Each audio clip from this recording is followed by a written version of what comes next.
Hi everyone, with me today I have the wonderful Caterina Rando. She is a mentor for established women in business who also serve women, and she has a great range of programs on selling, speaking and more, and she herself is an award-winning speaker. So Caterina, thank you so much for joining. Thank you, Philippa. I'm so happy to be with you. I'm happy to have you. And easy question, where in the world are you? I'm in San Francisco, California, right in the heart of San Francisco. I love San Francisco. I've only been once. It was beautiful. Loved it. Well, you're welcome back anytime. I'll take you up on that. So what do you do exactly? Because you do quite a breadth of stuff. So let's just uncover that a little bit. Well, I have a podcast. It's called Expand Your Fempire. A Fempire is an organization, a business enterprise that a woman runs with the intention of not only being profitable, but uplifting herself, her family, and her community through her business. I also have a center in San Francisco called Thriving Women in Business Center, where we host retreats for women focusing on speaking and other women's retreats, and women can come and do their workshops, and we have special events there too, because it's always great to have a community place to gather. And then I teach women how to sell authentically, how to speak effectively to gain clients. And I also lead retreats on cruise ships for women. Amazing. It's so fun. We do the Bliss Retreat for women leaders on a mission. And coming soon, we're going to be doing our Amp Up Adventure, a mastermind cruise for women podcasters, speakers, and business leaders. And I love to get the ladies together. Philippa? No, I think that's amazing. Well, I tell you what, so I'm going on my first cruise in about 2 weeks with my husband. If I like it, I'll let you know. Okay, good, because I'd love to have you come. The ladies would love it. Brilliant. So that's a lot of different things, but I love, obviously, you've got the empowering female thing. Yes. And some people, the world can be a bit angry sometimes, but I personally think it's really important that women support women. So that's why I love what you're doing. Absolutely. Yes. And I also think that people forget that it is harder for women to break through. The barriers are there. And the more we come together, the more we talk about it, the more we move forward, that the easier the barriers become to move away. Exactly. I like to say a rising woman lifts all the women around her. Absolutely. We want to all be rising women so that we can help each other. The thing is too, Philippa, women are acculturated to be the servants and the helpers and, can I get you something? And that's how we're acculturated. And then when we get into business, of course, I love to help people. We love to help people. But the challenge is that sometimes we are so focused on being of service to others that we are not focused on making sure we're feeding ourselves and our families. And the biggest challenge I've seen over the many years of doing my thing is that financial stress that women have. And I don't want women to have financial stress. I want them to actually bliss in their business, not just bliss from helping people, bliss because they have financial security and surplus for themselves and their families through their business. So that's part of what we focus on. I love that. And again, it's so important that the financial pressure that women face, yes. It is marked, and you balance that with the caregiving, you balance that with the societal expectations. Right. It can get overwhelming. So it is important to have these spaces where women can come and be listened to and be heard and be supported. Exactly. And, part of what I tell my gals is, you have massive value to bring. And as women, we often forget that we are quite amazing. And we have a lot of skill and a lot of capacity. And, we have what I call heart skills too. Kindness, genuine caring, being a good listener, being inclusive, being compassionate. These are all hard skills that we have that are significant. And sometimes because maybe it's not the skills that are so rewarded in the world, we don't necessarily think they're as important. But I think that they're very important. And I see the value when women come together and they bring their hard skills and they support each other, that gives women fuel to take risks, to make changes in their life, to take leaps, to be bold. And that's part of the value of women coming together in community. Brilliant. No, absolutely. What led you down this path yourself? Let me tell you, Philippa, my first business was I owned a cafe and catering business. My sister started it. I'm Italian American. It was called Angelina's, and it's actually still there on the corner of 26th in California in San Francisco, 22nd. And I loved having a community. I loved getting to know my neighbors. I loved making cappuccino. I make the best cappuccino you ever met in your life. But I didn't think that food service was my calling. I got sick of wearing tomato sauce every day. And I said, what am I going to do with my life? And one day this gal comes in my cafe and she walks right up to me. She's a big smile on her face. She's glowing. And she says, Caterina, thank you so much for the business advice you gave me the last time I was here. It made a huge difference. Now, the truth is, on this day, I didn't even remember the conversation.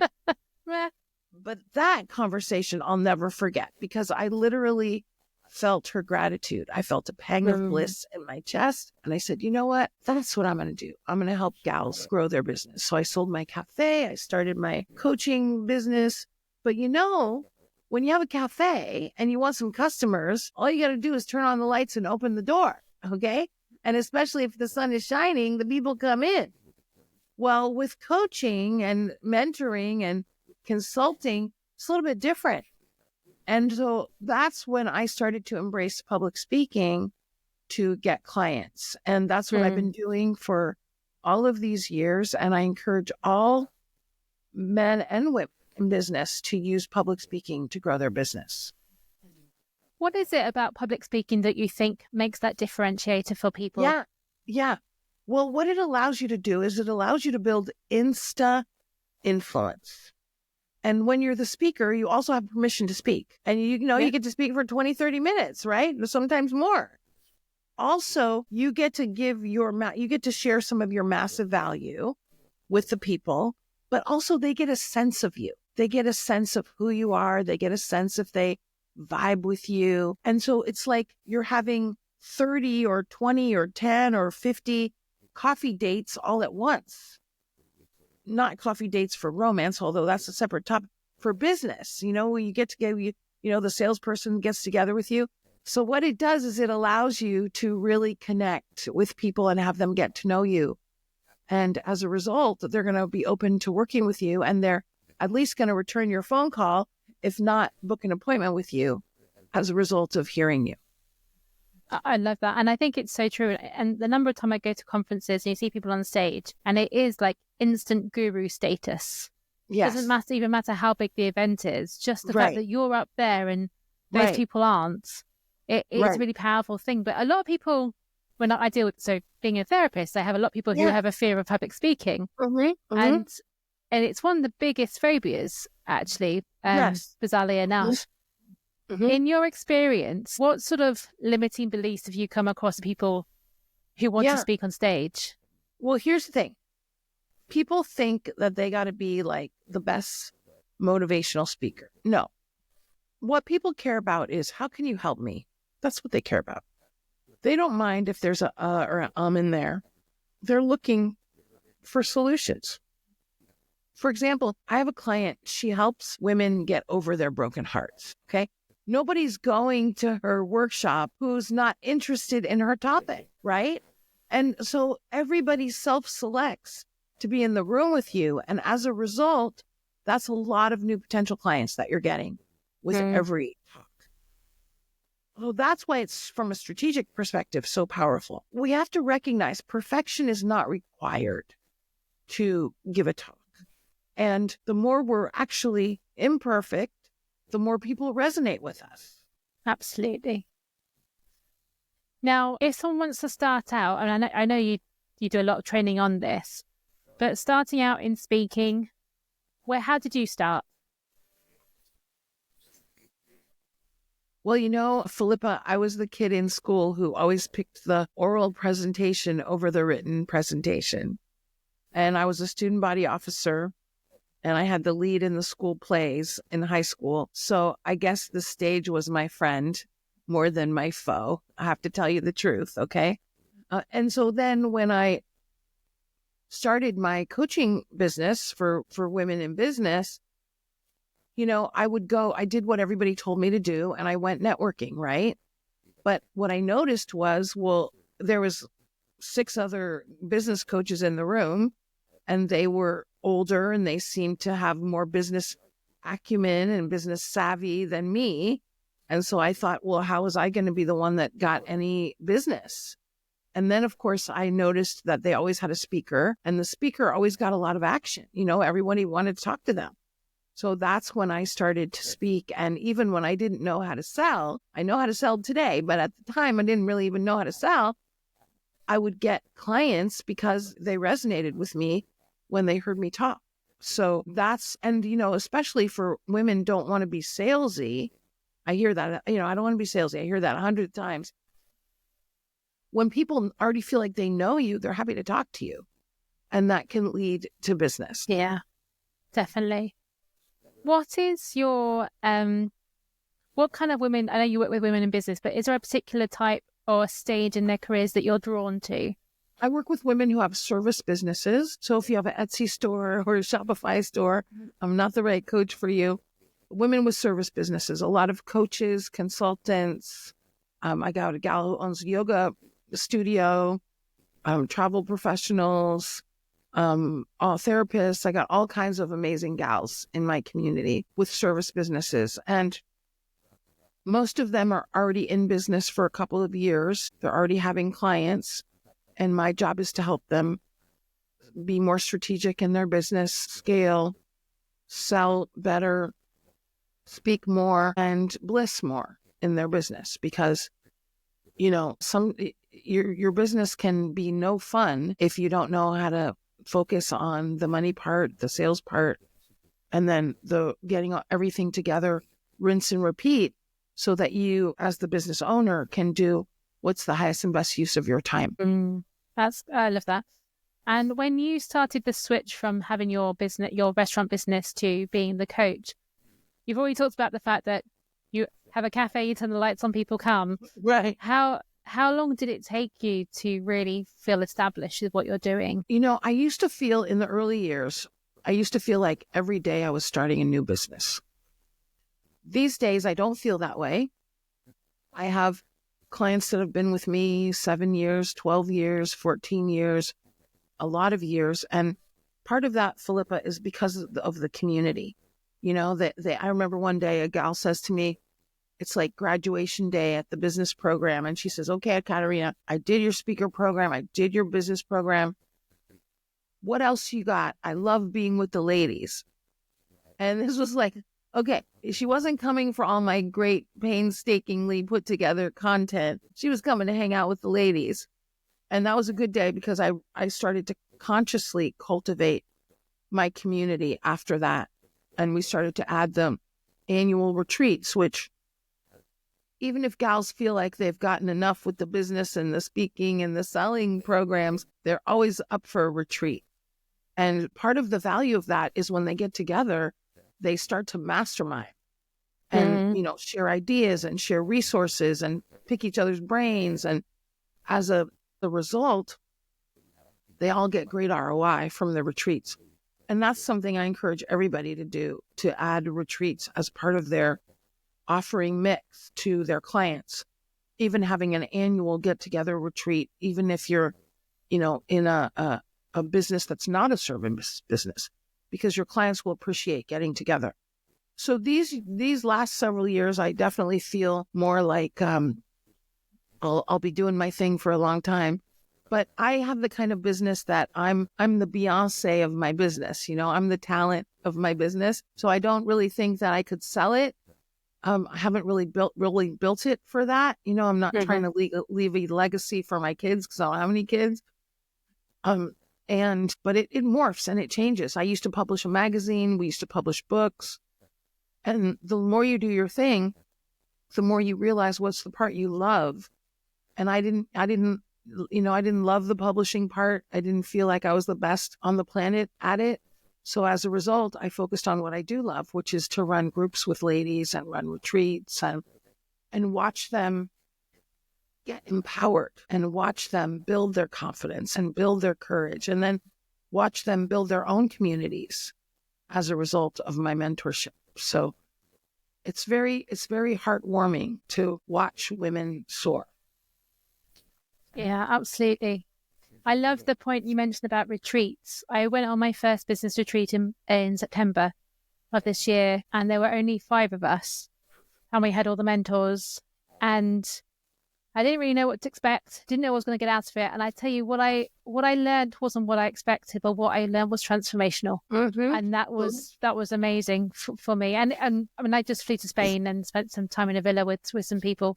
But it is changing your environment, that mental switch, that's part of it, isn't it? But then having the right people around you. And when you're talking about bringing together like-minded women as well, it can be such a nurturing, positive space. Yes, absolutely. Very cup-filling, I like to say. Yeah. And what sort of format do your retreats kind of involve? Well, the Bliss Retreat is all about success from the inside out. So we don't talk so much about sales, marketing, operations, finance. We talk more about amplifying your voice, about building more certainty that you have massive value to bring. We have a lot of fun. We have afternoon tea with fascinators. We have a accelerated jewelry exchange. Now, depending on where we are, we go snorkeling or whale watching or, lovely. Grape stomping when we've done them in Napa Valley. And we make time to just hang out and visit. And then, of course, we have hot topics that we talk about that might be a little bit more business focused. But sometimes, I used to say, Philippa, like I felt like all I got to do is welcome the gals as they walk in the door and say, thank you. I appreciate you coming on their way out the door. And they would all tell me what a great time they had and what an amazing event it was. And the reason for that is because when you put gals together, they have a great time, especially when they're women that are, all like-minded, working on building their fempires. Definitely. Now, I have to ask, what is accelerated jewelry swapping? Okay. Accelerated jewelry exchange. Sorry. Here's the idea. Love it. Never wear it. Time to share it. Okay. Right. So we all have jewelry, accessories. Hey, that's a beautiful bracelet, but you never wear it.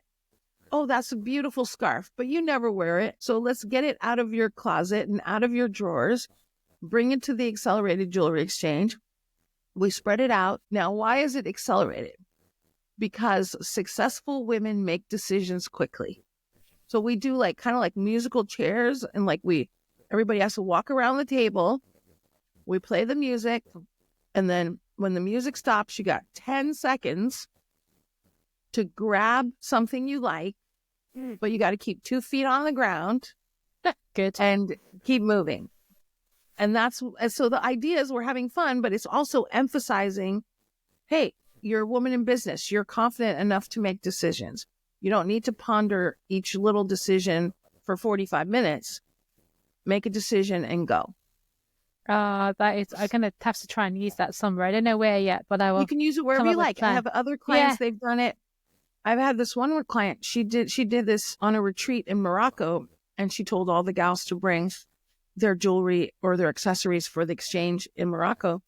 And then after, there's always jewelry left over because, gals had a lot of stuff.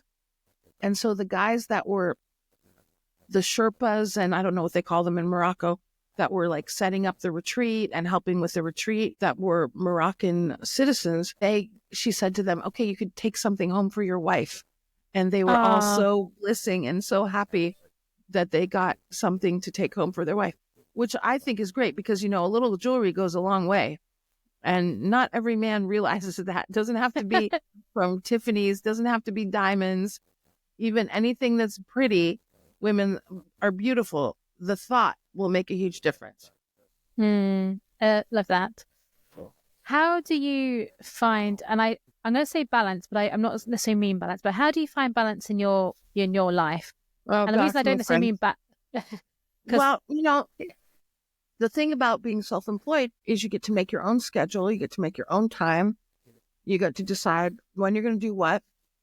But the other thing is, you're never going to get through your to-do list. There's always more to do. Okay. My friend, I think you know this, right? I mean, oh, yes. I got a to-do list, and then I'm working on a book, and I'm working on another book, and I got 5 courses I want to do, and I got 2,500 videos I want to do, and I got more podcasts to record, right? So you're never done. And the sooner you realize you're never going to be done, the better, because then you're not down on yourself all the time for all the stuff you didn't get to. Okay. Yeah. You've got to put time for you, for your family, for your self-care. You got to put it all on your calendar, and you got to keep those appointments. Tuesday night, I'm going with some gals to see Cyndi Lauper. And, No way. I'm really excited, but I know it's going to be a late night. So I had to block off time in the morning. We're not seeing any clients early in the morning. Now, and I work sometimes I would say I work most Saturdays if I'm not having someplace exciting to go. I'm working because it's time with no appointments to get some stuff done. But that doesn't mean I don't knock off early another day or I love to travel. I love to go on other women's retreats. And so finding for us all to find the lifestyle that works for us is a key part of it. And also to only do those things that are the highest and best use for our time. And, even though I don't get all my stuff done, Philippa, like I said, I got 5 gals working for me. They're all working. I have one on the ground assistant, but most of them work virtual. Some of them I've never even met live and in person. They're all over the US. And they have their own business or they have their own clients. And I'm one of the people that they're supporting. But it's very important that we don't try to do everything, that we get help in our business. Oh, absolutely. I mean, there's one of my mentors in the UK. He's always about life leverage and how you get people to help you. So, and even a simple thing, I got a cleaner last year, and I hummed and hawed about it. I was like, I didn't grow up with a cleaner, and isn't it a bit, life changing, absolutely amazing. She made such a difference to the house, but also to my mental capacity. And like my husband also helps out. He's very good, but for both of us, just having a cleaner made a difference. I have a VA. She's in the Philippines. I haven't met her. I thought she's wonderful. She can never leave me because she just gets it done. But I think you're right. And what I've started to do, that's one of the biggest takeaways I took from the retreat, because I think when you're an entrepreneur, when you run your own business, there is this dream that people tell you, which is at some point in the future, everything will happen without you and you can relax. And I think the truth is, if you run your own business, there's always going to be something you want to do. And it's not necessarily feel like work, but you're not sitting around doing nothing. You may have outsourced everything you want to outsource. Right. And that for me was it's not that I didn't know that, but I think I hadn't absorbed what that meant for me. So since then, I've completely flipped how I run my time. And so I go to the gym in the day. I don't get up at 7 a.m. to go to the gym or 7 p.m. I don't want to go early. I don't want to go late. I want to go in the day because I'm awake at that point and I feel good about it. Right. And it's these little changes, I think, that make such a difference. And that's the one thing. And to your point of planning everything out, I follow an entrepreneur, Jesse Itzler. He's married to Sarah Blakely, if you know her. Okay. Love them both. He sells what he calls a big ass planner, and I've got it. And I've already started mapping out 2025. But the first thing I put in there was, well, I'm going away here, and I'm doing that there, and I'm doing that. Here's all the fun stuff. Here's the stuff I want to do. And then I fill up the stuff that work and everything. And it's just that shift of, okay, so how do I actually integrate my life in a way that's good for me? Right. Going to the gym in the daytime, it's transformational for me. And it makes you happy too, Philippa. That's the thing. We got to get all the shoulds out of our life. Okay. I should be doing this. I should be going to the gym early. I should be going to bed early. Well, if it doesn't work for you, it doesn't work for you, Yeah. And one of the things I talk about is work the way that works best for you. Okay. Yeah. and figuring out what that is. And, I love to do the speaking part. That's why I don't publish books anymore.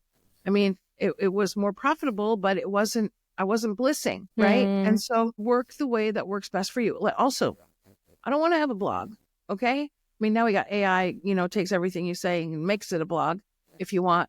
But, my point is, like, we don't have to do all the marketing things if they don't work for us. We do what works for us. Yeah. And what do you say to women who come into your community who... Say it again, my friend. Say it again. That's all right. What do you say to women who come into your community who kind of go, but I'm told I have to do all the things. How do you help them make that transition to not doing all the things? Well, first of all, they have to let go of all the things that are not working. And we look at it in phases. I remember once I had this gal, she was like, oh, I'm working on my newsletter. And I said, well, how many people are on your list? And she said, well, 16. And I said, okay, well, maybe we don't need to spend hours and hours and hours on our newsletter when we got 16 people on our list. Why don't you pick up the phone and call those people and ask them if they want to work with you, right? You can make 16 calls, right? So part of it is when people don't know what they don't know, and that's why mentors are so important, but I want to say something about that. We have to pick mentors that have the same values as us, because mentors advise us based on their values. And I do encourage people to watch people before they step in to work with them and see if they might vibe with one thing they're saying, but do you resonate and agree with a lot of what they're saying? It doesn't have to be 100% perfect match, but it's important. And also picking a mentor that's a little bit further along than you, but not so far that their advice is going to be probably not as applicable to you in your business. So this is important too. I've had this year I decided to invest in 3 different mentorships, and I'm going to continue with one. One, I didn't do what you said, so I didn't look at everything that they were saying. And there was some really, as a person, they're lovely, but our values aren't aligned. And I found I didn't learn from that mentorship, although actually the community was lovely. So the community, I'm still going to be, lots of connections. The other person I learned loads from, but they are too far ahead. Okay. And so I feel like I could go back to them, but I need to spend a year or two now applying everything that I've learned. Yeah. And the third person is probably that person that you referred to, which is just a little bit further ahead of me, but enough that I can go, okay, with a bit of focus, a bit of, bottom kicking, I can get there as well. But you're right that I had to learn. I didn't have your advice. The other advice that I was giving about mentorship is work out what ROI you need to make for that mentorship to make it worthwhile. And I never, again, it seems really obvious when you say it, but I never considered, well, if I'm paying 3, 4, 5, 10, 15, whatever, £1,000 to do this, or dollars, am I making that money back? Right. And how am I making it back? And so sometimes I think we have the shiny object syndrome or the FOMO, and we go towards these things. But I think, as you say, are you in line with their values? But also, how are you getting the ROI in your investment? Right. And that comes in different formats. And the other thing too, Philippa, is that what's their community like? I've had people that mentors, they take every Mary Jane and Sheila in their community. Anybody who wants to pay them, they'll take them. And not everybody's the right match. And other people, and I consciously curate my community. I only want positive gals. I only want gals with integrity. I only want gals that seem to have big hearts, and I can't always tell everything before they walk in, but gals that are high drama, gals that are complaino all the time, I don't return their phone calls, okay? Because they're not the right match. And so as we're looking for someone to guide us, we also want to look at who is in their community and make sure we vibe with them too. Definitely. And I love your thing about, removing the people who aren't working. With my therapy clients, you'll only work with me if you are committed to making a change. And so what I find is I have people who come up to me going, I have all these problems. I was like, okay, so how are you going to make the time to work with me to do this? Well, you're just going to tell me what to do, aren't you? I'm like, no. I mean, like, I am, but also you have to do work yourself. Right. Oh, Right. well, I'm not sure I've got time for that. Well, that's cool. We're not a good match. Good luck. Thank Right. you very much. Exactly. And Exactly. it is amazing people who don't understand that actually they are accountable for their own Mhm, behaviors and their own mhm, actions. mhm. And actually, after the pandemic or during the pandemic, I stopped watching anything negative on TV. I don't watch a lot of Yeah. TV anyway, but my father's husband and I were always like, choose a series to watch and we'll slowly get through it here and there. And pre-pandemic, we just started watching a series called Chernobyl, about Chernobyl. Yeah. And bad choice. I mean, I know what happens anyway because I was alive when it happened, but we've never finished it. Good. And I was like, everyone was like, it's a really good TV series. I was like, it's too depressing. And I know it's a real thing. Because Right. I was a child when it happened. But do you Right. know what? I don't want to have negative stuff. And I've served in the Right. army. I've done all sorts of things. Like I know there's bad stuff in the world, Yeah. but I'd rather not infect myself with it all the time. Exactly. I agree. After the recent U.S. election, I stopped watching my favorite show because I didn't want to talk about the incoming president every day. I didn't want to hear about it. I mean, that's the truth, my friend. Hi. So we have to choose. I mean, we get to choose. What do Yes. we ingest? And that's not just our lunch. It's also the people in our life. It's also the books we read and the shows we watch and the news. Yeah. And it's so important that we do moderate. We don't doom scroll. We don't just Right. sit there because it's Right. what has been done in the past. Absolutely. Right. My friend, What? I've heard the term before, doom scroll, but I don't quite understand what it Oh, means. so I don't know if it's a British thing or not, but essentially, if you go into social media Yeah. and like take Instagram and you're scrolling through your phone and you're just Yeah. scrolling down, and it's just full of whatever social media is full of, and often it's negative. It's people complaining. It's Yeah. people being unhappy. And that's called doom scrolling. I don't know if it's a UK So, thing or not. okay. Well, I'll tell you, my algorithms are mostly gals getting their hair cut and cute guys dancing. So maybe Well, I'm not sure. well, so mine, I'll tell you, are capybara because I have a slight obsession with the animal capybara. I think they're Okay. amazing. Red pandas, cats and dogs. At the moment, Christmas markets and any travel. Okay. So mine is also Okay. not very doom filled, but Okay. I know the algorithm feeds you what you want to see, obviously. Right. But, Right. but yeah, I've actually now managed to spam all my friends so much with capybara videos that their feeds are now full of capybara videos. And I'm like, this is amazing. Why would you not like this? Well, I'm gonna have to look for a few capybara videos for sure. They're basically they're like giant guinea pigs. Like Okay. they are huge. But they're like the most chilled out animals. So you can put them with any other animal. They're like, hey, be our friend. And they just like cuddle up to cats and dogs and horses Wow. and goats. So they're from South America. And the Yeah. Japanese love them as well randomly because a lot of my videos are from Japan. So there we go. Fun facts for the day. So what's next for you in your business in the What's coming next for months, me? Well, years? I told you about our Amp Up adventure. Yeah. And so even though I've done like 18 retreats on cruise ships, this will be the first special one for podcasters, business leaders, and speakers where we'll all be masterminding together. And the goal is to have 60 gals on the ship. We're at about 40 Amazing. right now. And so that's the next excitement. And then, of course, my friend, I'm working on my next book. I can't even tell you what it's called yet. I mean, I can, but I'm not gonna because it's very exciting and I want to keep it under wraps. So I'm working on the next book. And then I've also got the manuscript for the next book too. So we'll see. We'll see when and if they come out. And, as long as I'm above ground, I'm going to keep doing my thing. And I think doing what I do better and not necessarily more, doing it less. But yeah, I like the makeup of my life and my business these days. Maybe a few more, like we're doing about 2 big well, I do 3 speaker mastermind retreats. So maybe going up to 4. We do 2 big cruise retreats a year, maybe going up to 3. So I know I just said less, but maybe more. But I like the makeup of my business. So as long as I'm above ground, I'm going to be doing my thing. That sounds amazing. And how can people find you if they want to come and join you on Thank these you so much for events? asking. Well, my podcast is called Expand Your Fempire with an F. Expand Your Fempire. And you can find me on Facebook. I love Facebook. I'm there pretty much every day, 5 times or more.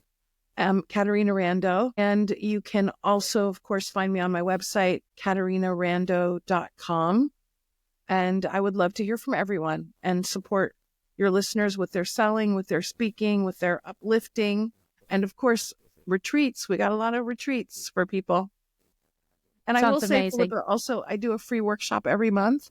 So everyone's welcome to join me for my free Zoom workshop, usually on selling or speaking, or right now we're talking about next year, or we're talking about how to do great retreats, a lot of hot topics. And they're always info-packed, massive value. And my goal is everybody leaves more uplifted than when they showed up.